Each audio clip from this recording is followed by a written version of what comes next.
Ciao a tutti esploratori, questa serie che raccoglie moltissimi video di storie create da me si chiama Esplorazione. In Esplorazione vi racconterò ucronie, vi presenterò specie aliene ideate da me e vi porterò in scenari fantascientifici.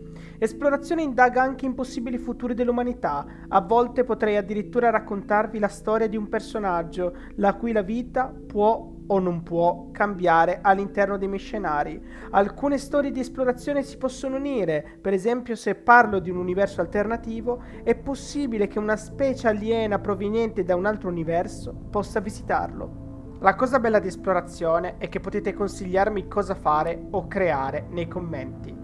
Deciderò io se realizzarle e se ci sarà la possibilità. Se volete fare parte della community Dodo, visitate il nostro Discord, il cui link trovate in descrizione. Lasciate un mi piace e se non l'avete ancora fatto, iscrivetevi. E dopo aver detto questo, immergiamoci in questa esplorazione. La nascita dell'impero dei topi a New York diede inizio a un vasto processo di modernizzazione e soprattutto alla creazione di una cultura ratta unificata. Il profeta Briciola comprese la necessità di forgiare una leadership assoluta. Si autoproclamò una figura divina e religiosa, oltre che capo della nazione, assumendo il ruolo di imperatore. Ogni sua scelta divenne sacra, che andava rispettata. L'opposizione era considerata eresia. Briciola trasse ispirazione dalla storia umana, in particolare dalla Seconda Guerra Mondiale, concludendo che la nazione dei ratti aveva bisogno di nazionalismo e sacrificio. L'ideologia di base, la visione di Briciola, si basò sul loro passato di sofferenza. Se prima i ratti erano visti come portatori di sventura, malattia e cavie da laboratorio, ora sarebbero diventati coloro che avrebbero portato morte e distruzione e 9 piaghe. Il sacrificio. Ogni ratto che si sacrificava per il profeta, quindi per Dio, era considerato onorevole e la ritirata in battaglia fu bandita, vista come orribile. Era meglio morire per uno scopo che morire per niente. La società e la divisione. L'impero riconobbe 2 tipi di ratti: i senzienti, i pochi ma dotati di un cervello sviluppato simile a quello umano, sono l'elite che guida la nazione e l'unica parte della popolazione che teoricamente avrebbe la capacità di opporsi al profeta. 2. I non senzienti, la maggioranza guidata e indisciplinata dei ratti senzienti. Si scoprirà in seguito che il profeta non è l'unico in grado di creare topi senzienti. Queste informazioni però vengono censurate progressivamente, poiché la diffusione di questa coscienza minerebbe la sua aura divina e la sua leadership assoluta. Economia di guerra e riorganizzazione della capitale. La struttura sociale e l'esercito. Sotto la guida di Briciola, la società si trasformò in una società pronta per la guerra, creando immediatamente un'economia di guerra dove il lavoro veniva considerato un servizio militare.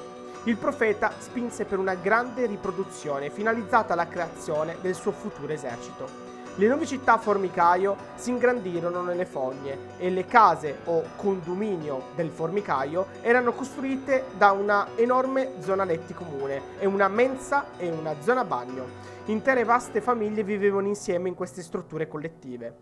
Il cibo veniva razionato in base al lavoro svolto. Il soldato, per esempio, veniva nutrito meglio e il lavoro era partecipato sia dalle femmine che dai maschi.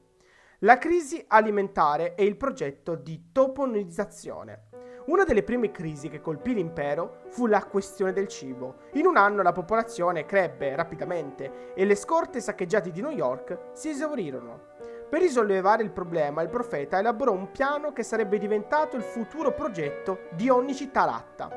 Sottosuolo, la capitale reale. Sotto il controllo dei topi, il sottosuolo ospitava enormi città formicaio, dotate di ogni comfort, incluse industrie e negozi, e il sistema di governo. Sopra, la zona rurale, la superficie, e l'ex, in questo caso, di New York, sarebbe trasformata nella futura zona agricola del paese, destinata alla produzione di cibo.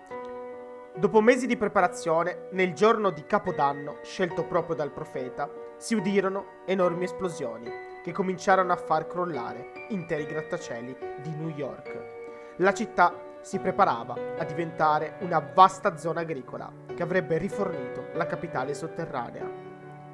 Propaganda e obiettivi futuri. il trattamento degli umani collaborazionisti. Gli umani collaborazionisti, topi onorari, divennero oggetto di una grande propaganda, trasmessa sulla televisione nazionale, ora controllata dal profeta. La facciata mostrava questi umani come ben trattati, alloggiati in un'ex prigione convertita in un edificio abitativo, pieno di comfort, dove vivevano nel lusso. Questa era una finzione.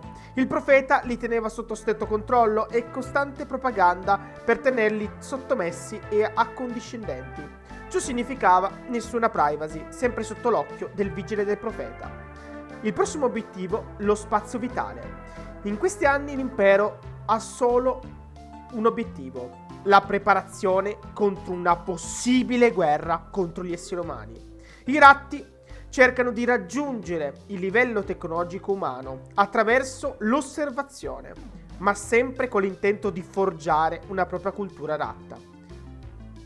Nei suoi ultimi discorsi, il profeta Briciola cominciò a parlare sempre di più apertamente dello spazio vitale necessario per i topi, spingendo per espandere i confini al di fuori della città di New York.